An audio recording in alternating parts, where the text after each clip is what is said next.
Si kuya ay diagnose na may bukol sa kanyang ulo na dahilan na yung bukol na yon ang umaharang para po mag-utos yung utak niya to be functional yung right side of his body. Akala nung una parang stroke lang. Ang stroke na putulan ng ugat. Kasi ang brain natin may ugat po yan, decussation ang tawag doon. Anong ibig sabihin ng decussation? Your left brain ay connected sa right part ng katawan natin. Yung right brain connected sa left part of the body. So pag naputol yung connection ng left, galing sa left, mapaparalyze yung kanan. Yung putol, stroke yun. Yung kanya hindi, may nakaharang na bukol. Okay. Anong pensa yun, ma'am? Anong pensa yun? Pinakauna po malayo ko, 2017 po. Pero palipat-lipat po ng doktor. Una dito sa may TMS. So, sinukat din po. Then, nirefer po sa Manila sa Reyes. And, mas pina-MRI ako doon. Tingnan lahat. Noong una, expected ko opera na ako. Yung clearance na lang, doon nag-decide yung doctor. Hindi talaga siya kaya operahan. Hindi siya kaya nilahan kahit saan. So, ayun po. Decision na ako, ganyan ka na lang, sabi. Enjoy your life. Then, nakita ko po, ay may nag-refer isang sister po na tita ko, na gumaling din po dito sa program kay Doc Atoy. Sabi niya, mag-attend ka.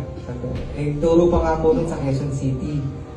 And then sabi nga ni Doc Atoy, si God ang gumagawa ng paraan. Meron kabaryo o kasityo actually namin na yung anak niya gumaling din.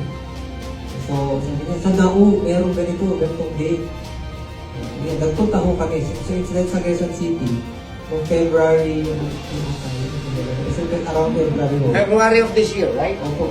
So, ayun. Tuwa ako na, ayun po, ito na ako. Sige, at ako magpapaliwanag. He was diagnosed 2017. So, pag kinugid niya 8 years ago, right? And that 8 years ago. And that was, sinabihan na siya na, enjoy your life. Wala kami magagawa dyan. Pakinggan yung maigi ha. Totoo naman eh. Science and medicine do have limitations. Sinabihan na tayo, wala kami magagawa dyan. Enjoy your life. Pero with God, nothing is impossible. Luke chapter 1 verse 37. Ito nakakagulat. This was, ay galing sa, banggitin ko, pangalan lang naman ng ano to. Wala naman akong sinisiraan. Yung findings ng kanyang MRI.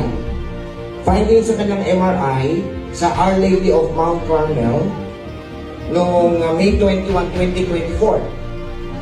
Last year na, okay? Meron siyang ovoid heterogeneous intramedullary mass lesion. Ang sukat ay 15 by 2 by 2.7. Anong ibig sabihin nun? 15 cm. So, bahala na kayong magsukat nun. Umuwi kayo, maghanap kayo ruler. That was before. Yun yung sukat. At dahil pag inopera, napakadelikado. That's why hindi pinagpatuloy sa operasyon. Bahala na.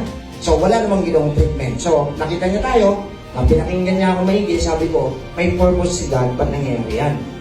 So, kailangan lang, patuto tayo magdisiplina, at sundin natin yung tama sa katawan. So, binigyan ko siya ng guidelines, katulad ng ibibigay ko rin sa inyo. Sinunod niya. 3 months pa lang, February, March, April, May. June pa lang ngayon.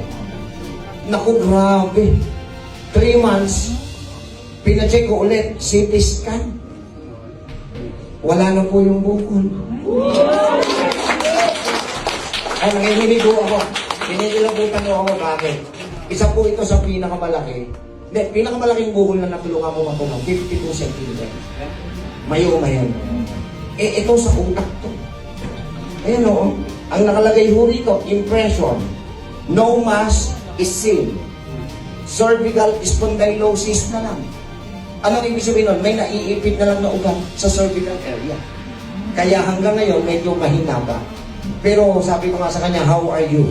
so far. Sabi niya, ito, medyo, dati raw, kinuwento niya, hindi niya, nakalimutan niya na nagugulat.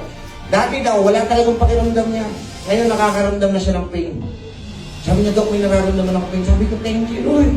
Dati walang pakiramdam, ngayon meron eh. So, dumadalo na yung dugo. Pero it will take time, it's a process. Tandaan nyo ha, walang magic. It's a process. Pero ang good news, ito ho, hindi ko kayang ipaliwanag to. Ang hindi kayang ipaliwanag ng siyensya, ang hindi kayang ipaliwanag ng medisina, Panginoon lang po. So, congrats all the Lord. Congrats. At ito ha, baka magulat kayo, buti pumayag si Sir nang pumunta sa harapan. Wala na nga akong bayan. Ang request ko lang, maging inspirasyon ka din sa iba. Hindi ka pupunta sa harapan para ipagmalaki si Docato. Hindi ako nagpagaling. Gusto ko ma-inspire sa iyo yung katulad nila. Okay, di ba? Katulad nila na yung iba wala ng pag-asa. Siya ka wala na eh. So, kung ikaw napakasimple lang ng sakit mo, mag-isip-isip ka. Siya nga napakatindi. Hindi siya bumigay. Ikaw napakasimple pero lintig ang mukha mo. Sumbakol. May natutunan tayo? To God all be the glory. Palapakan ko ba?